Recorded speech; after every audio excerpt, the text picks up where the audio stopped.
The steel legs of the watchtower grumbled in the wind, a low, metallic complaint against the endless expanse of the Canucksun National Forest.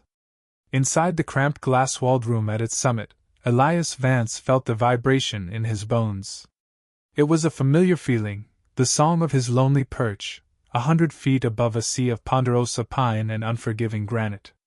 For 22 years, this had been his world, a circle of horizon, a pair of Steiner 20 by 80 military binoculars, and the profound silence of a place man had forgotten to fully conquer. He was a ghost in a forgotten profession. The youngsters at the Regional Forestry Dispatch called him the relic he'd heard them once, a hot mic catching their casual derision. They spoke of satellite heat maps that updated every 15 minutes, of MQ-9 Reaper drones that could read a license plate from 30,000 feet.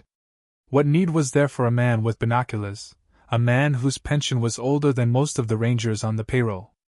Elias never corrected them. He simply brewed his coffee, made his log entries, and watched. He watched the way the wind bent the lodgepole pines, a subtle language that spoke of changing pressure systems. He watched the migratory patterns of elk herds, knowing their unease could signal a distant disturbance long before any sensor could. His job was to look for smoke, but his calling was to see everything else. Today, the air was unnervingly still. A high-pressure system had clamped a lid of crystalline blue over the wilderness, and the visibility was, in his professional parlance, infinite. He swept the horizon in a slow, methodical arc, a practice honed not in the forestry service, but in the serrated mountains of Afghanistan. His eyes, pale blue and webbed with the fine lines of a 1,000-yard stare, didn't just look, they deconstructed the landscape. They saw texture, shadow, and the almost imperceptible ways light lied. A glint that was too symmetrical to be mica. A shadow that held its edge a fraction of a second too long after the cloud passed. These were the things that technology, with its algorithms and pixel thresholds, was blind to. It looked for the expected. Elias looked for the impossible. A faint crackle from the radio broke the silence. It was dispatch, a young, cocky voice he recognized as belonging to a supervisor named Thorne, a major transferred from some cushy desk job at the Pentagon. All stations, this is command. We're painting the grid with another thermal pass. Keep comms clear. And, Tower 7, try not to mistake a bear for a forest fire again, Vance. A few chuckles echoed from other stations before the channel went silent. Elias didn't flinch. He picked up his logbook, the paper soft with age, and made a simple entry, 1430. Wind 0. Visibility unlimited. All quiet. He then raised the heavy binoculars to his eyes, the cold metal a familiar comfort against his weathered skin. The world outside could think him a fossil. But the mountains knew better. The mountains remembered that the most dangerous things are not the ones that burn, but the ones that hide. 300 miles away, in the refrigerated air of the Joint Operations Command Center at Fairchild Air Force Base, Major Kalen Thorne slammed a fist on the console. The 50-foot screen before him displayed a dizzying array of data streams, satellite overlays, drone video feeds, signals intelligence heat maps, and seismic sensor readings. All of it showed nothing. Absolutely nothing. For 72 hours, they had been hunting a ghost. Intelligence, gleaned from a high-level asset, was ironclad, a rogue paramilitary faction, armed with stolen next-generation weaponry, had established a hidden command and control bunker somewhere in the Canucksun wilderness. They were planning something catastrophic, and the clock was ticking down to a major international summit being held in Seattle. The problem was, this faction wasn't just hiding, they were invisible.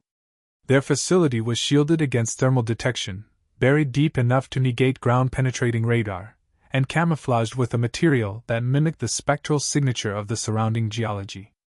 Every high-tech asset in the U.S. military's arsenal had been thrown at this 50,000-square-mile haystack, and they hadn't found a single needle. "Another null pass, sir," a young airman reported, his voice tight with tension. "Predator drone is RTB for fuel. Global Hawk is still on station, but its optical sensors are getting nothing but trees and rocks." Thorne ran a hand over his crew cut, his jaw clenched so tight a muscle jumped in his cheek. He was a man who believed in the divine power of technology. He saw warfare as a clean, data-driven equation. This was messy. It was primitive. It felt like a personal insult from the wilderness itself. What about ground teams? Thorne barked. Lieutenant Anya Sharma, his sharp but perpetually sidelined communications officer, cleared her throat. Sir, SEAL Team 4 reports the terrain is even more difficult than anticipated. They've been out for 48 hours and have covered less than 20 square miles. They've found no tracks, no signs of recent activity. It's like searching for a needle in a mountain range of needles. Thorne spun around, his eyes locking onto her. Don't give me excuses, Lieutenant. Give me solutions. We have a Tier 1 threat that has vanished off the face of the earth, and in 2 days, the Secretary of Defense is going to be asking me why. I need actionable intel, not poetry about terrain. He paced before the massive screen, a caged predator in a room humming with the sound of a failing hunt. He felt the weight of generals watching him, the silent judgment of the entire intelligence community. His career was tethered to this operation. He needed a win. He needed his technology to perform. The idea that something could hide from $1 billion surveillance network was not just a tactical problem. It was an existential affront to his entire worldview. Back in Tower 7, Elias traced the jagged spine of the Selkirk Mountains. His movements were fluid, economical, born of decades of repetition. He wasn't thinking about bears or fires.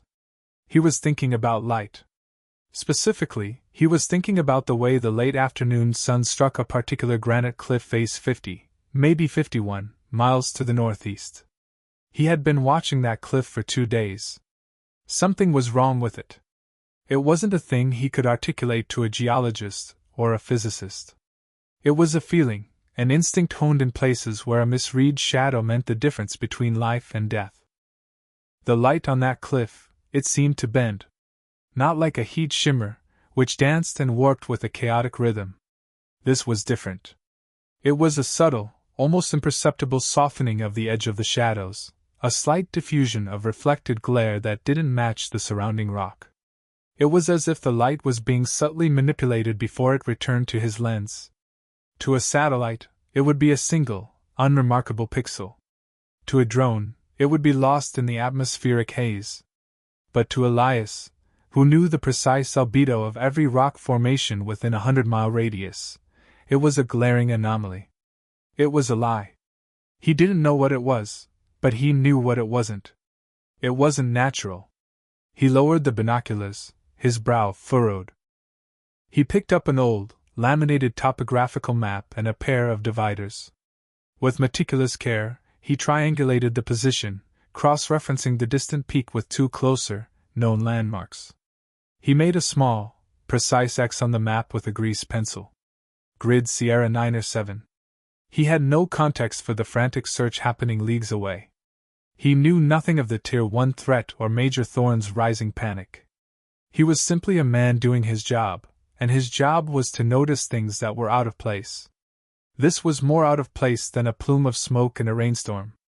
He felt the familiar prickle on the back of his neck, the cold whisper of intuition that had kept him alive on so many forgotten hillsides. Something was hiding on that cliff. And it was hiding very, very well. The atmosphere in the JOC had curdled from tense to toxic. Major Thorne, now operating on caffeine and raw fury, had begun publicly dressing down his subordinates. He saw failure everywhere, in the exhausted faces of the drone pilots, in the static-filled reports from the ground teams, in the impassive data on the screen. He needed a scapegoat. Lieutenant Sharma became his primary target. During a brief lull, she had been reviewing a manifest of all federal assets within the search perimeter, a last-ditch effort to find some overlooked resource. Her eyes had snagged on a single-line item. FS Observation Tower 7, man, call sign, watchman. She cross-referenced the call sign with the personnel file. Vance Elias. Former U.S. Army. A long list of commendations, most of them redacted.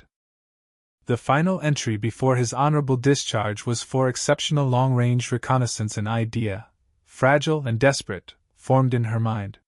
She approached Thorne, holding a tablet. Sir, a thought. We have a man-fire lookout, an old one, inside the search area. Tower 7. The man stationed there is a veteran with a background in reconnaissance. His vantage point is unique. Perhaps he's seen something. Thorn stopped his pacing and stared at her, as if she'd suggested they consult an astrologer. He let out a short, incredulous laugh that was devoid of any humor. A fire lookout? Lieutenant, are you serious? We are employing 5th-generation stealth drones with synthetic aperture radar, and you want to call a geriatric park ranger with a pair of glasses? He snatched the tablet from her hand, glanced at it, and scoffed. Vance. Of course. The relic. I've heard the comms chatter. The guy's half retired. Probably spends his days spotting Bigfoot. He tossed the tablet back at her. I want you to focus on coordinating the next drone sortie. Use predictive analytics based on water sources and geological cover. Use the tools I gave you. Do not waste another second of my time with sentimental nonsense about some old man in a tin can. Is that understood? Sir, his file says, understood, Lieutenant.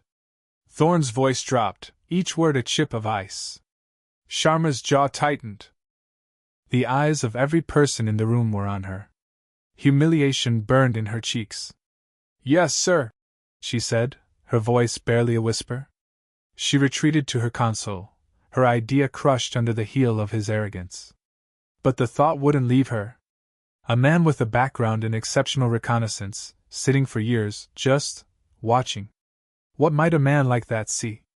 Elias remained at his post, the world contained within the circles of his lenses. He had moved on from the light anomaly, not dismissing it, but cataloging it as part of a larger puzzle. He was now studying the fauna. Specifically, the birds. He watched a golden eagle, a magnificent creature he'd observed for years, as it rode the thermals high above the suspect ridge. The eagle was hunting. It circled, its head cocked, its phenomenal eyesight scanning the ground below. Then, it did something Elias had never seen before.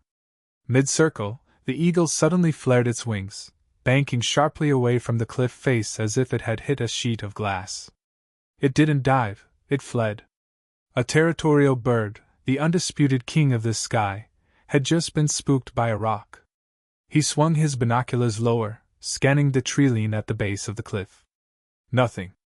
No movement. But then he saw the absence of something. The deer trails, usually well-trodden along that part of the ridge, were all cold.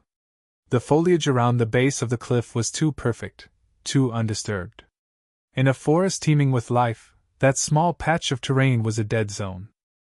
Animals, with their finely tuned senses, knew something was wrong. They were avoiding it. He began to connect the pieces, his mind working like a complex analog computer. Unnatural light diffusion. The aversion of wildlife. The sterile perfection of the ground cover.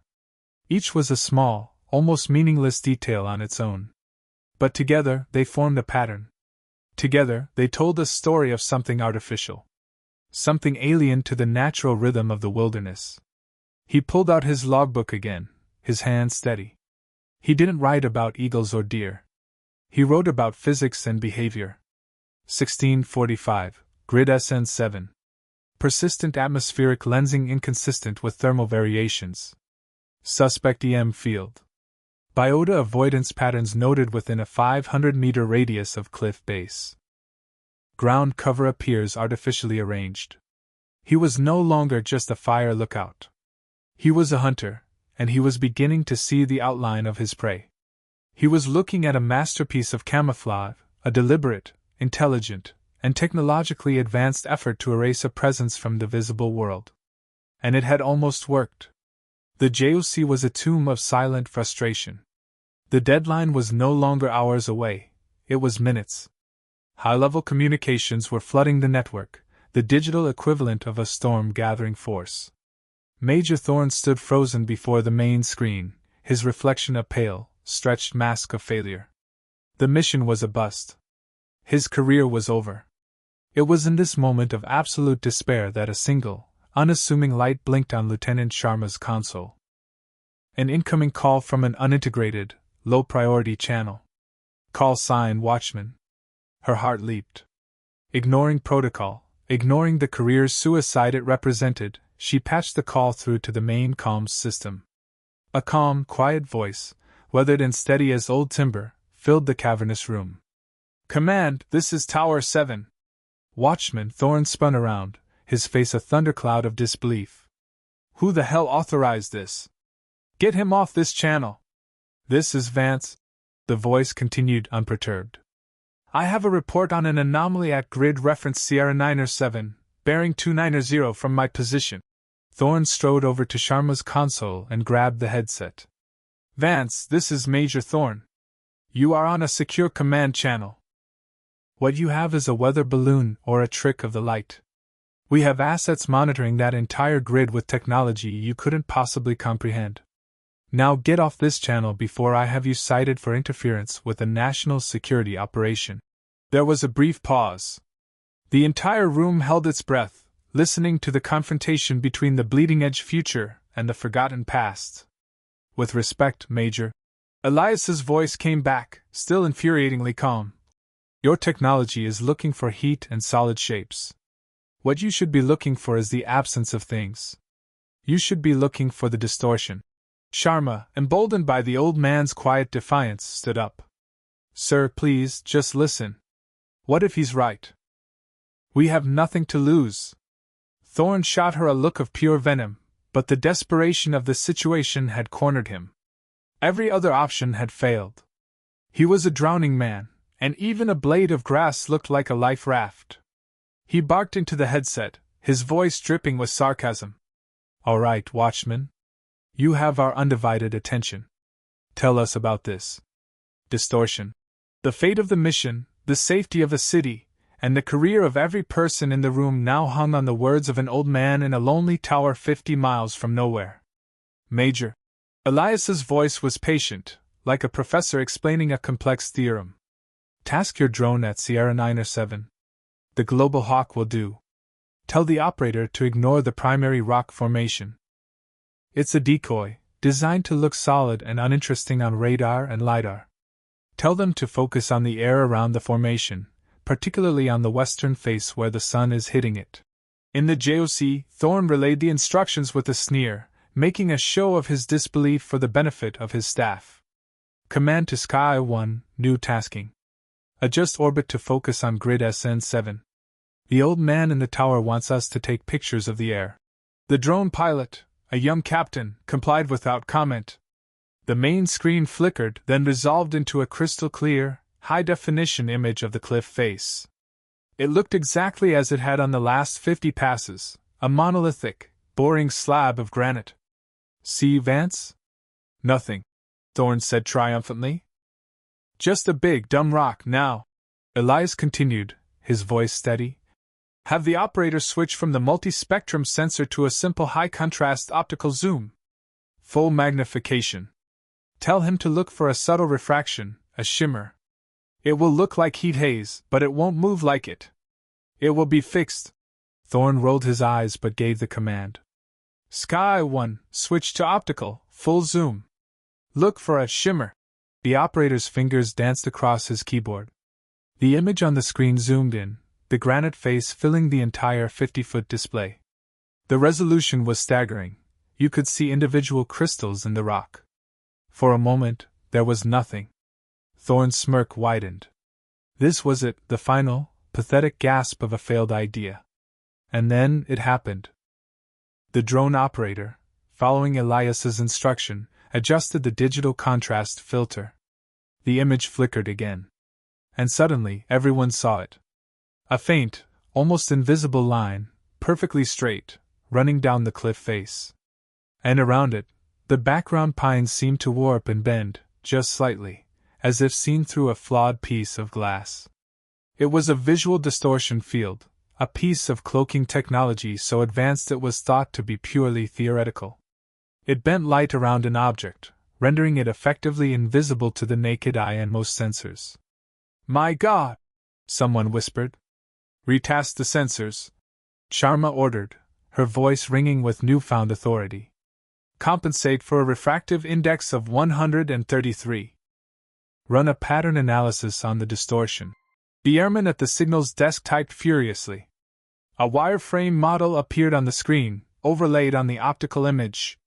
It was the clear, unmistakable outline of a massive, shielded hangar door, seamlessly built into the cliff, large enough to fit a jet. The entire command center went utterly, profoundly silent. Major Thorne stood frozen, his mouth slightly agape. The smirk had vanished, replaced by a mask of chalk-white shock. On the screen before him was the ghost they had been hunting for 3 days. And it had been found, not by $1 billion of technology, but by a relic in a tower with a pair of binoculars. The silence in the Joint Operations Command was shattered by a single, authoritative voice. General Marcus Thorne, Major Thorne's uncle and the 4-star commander of NORAD, had been monitoring the channel from his office in Colorado Springs. He had witnessed the entire exchange, from his nephew's arrogant dismissal to the stunning, undeniable reveal. His voice boomed through the JOC's speakers, bypassing the local command chain entirely. "This is NORAD Command. Sky 1, maintain your position and transmit all data on a priority channel directly to me. JOC, you are to follow all instructions from callsign Watchman. That man is now in tactical command of this surveillance operation. All of you work for him. Major Thorne, you are relieved of command." Effective immediately, the words hit the room like a physical shockwave. Kalen Thorne staggered back as if struck, his face collapsing into a rictus of disbelief and utter humiliation. He looked around at the faces of his subordinates, but they weren't looking at him. Every single eye in the room was now fixed on the small speaker from which Elias Vance's calm voice had emerged. They were looking at it with a mixture of awe, reverence, and profound respect. "Watchman, this is General Thorne," the voice from the speaker continued, the tone now softened with deep respect. "Son, you have eyes like I haven't seen since the Cold War. Talk to me. What else do you see?" Elias, miles away and unaware of the political explosion he had just caused, simply continued to do his job. "General," he replied, his voice unchanged. "There's a pattern of displaced heat venting through a series of fissures about 300 feet above the main door. It's masked as a geothermal anomaly, but the dissipation gradient is too consistent. That's their primary ventilation. There's also a high-gain communications antenna hidden in that cluster of dead pine trees on the ridge. The trees are fake. The bark is made of a radar-absorbent polymer." For the next hour, Elias Vance, the relic, systematically dismantled the enemy's multi-million-dollar camouflage from 50 miles away, using nothing but his eyes and his mind. He was a maestro conducting an orchestra of military hardware, guiding drones and calling in satellite sweeps with a quiet, chilling precision that left the entire command staff breathless. The hunters had finally been given a map, drawn by the steadiest hand in the wilderness. Less than 12 hours later, the sun was rising, casting long shadows from the legs of Tower 7. The operation had been a flawless success. A specialized JSOC team, guided by Elias's real-time observations, had infiltrated the base through the ventilation shaft he identified. They had captured the entire paramilitary cell and their cache of weapons without a single shot being fired. The national security crisis was over. A Black Hawk helicopter, a stark anomaly in the morning sky, landed in the small clearing at the base of the tower. 2 figures emerged. The first was Lieutenant, now Captain Anya Sharma. The second was General Marcus Thorne. They made the long climb up the steel staircase. Elias met them at the door of his small cabin, a simple mug of coffee in his hand. He was wearing the same worn flannel shirt as the day before. He looked not like a hero, but simply like a man at peace in his own domain. "Mr. Vance," the general said, extending a hand. "I've been in this business for 40 years, and I've never seen anything like what you did yesterday. You saved us from a disaster of untold proportions." Elias shook his hand. It was a firm, simple gesture. "Just doing my job, General. The mountains talk. You just have to know how to listen." The general smiled. "I've read your file. The full one. The things they called you in the Hindu Kush. The ghost of the Spingar, I see it now." The army was a fool to let you go. I was tired of watching men. Elias said softly, his gaze drifting to the horizon. Watching mountains is better. They're more honest. The general handed him a small, velvet-covered box. Inside was the Distinguished Service Medal, one of the nation's highest military honors. This is for what you did yesterday. And there's more. We're creating a new position. An analog reconnaissance advisor. You'd report directly to me. Name your price. Elias looked at the medal, then back out at the vast wilderness that was his home. He thought of the quiet mornings, the call of the eagles, the profound, humbling silence. I appreciate the offer, General. But my place is here. If you need me, you know my call sign. As for Major Kalen Thorne, he was facing a formal board of inquiry.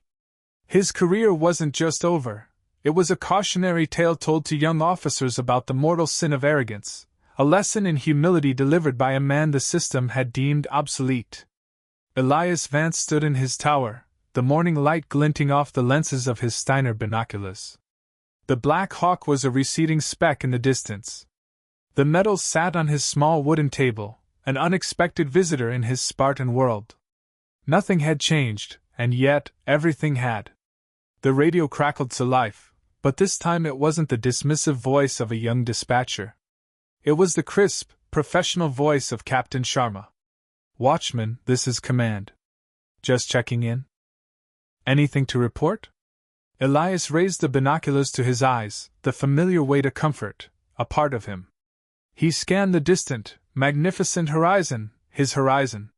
He saw the world with a clarity that no machine could ever replicate. He saw the truth in the light, the story in the shadows. He was no longer a relic. He was a guardian. He was the watchman. Command, this is watchman, he replied, a faint smile touching his lips for the first time in a long time. All is quiet. Visibility unlimited. The silence that followed was no longer the silence of being forgotten, but the silence of being on duty, a quiet sentinel whose unmatched skill was, once again, the nation's first and last line of defense. The old ways had not vanished, they had simply been waiting, patiently, for the new ways to fail.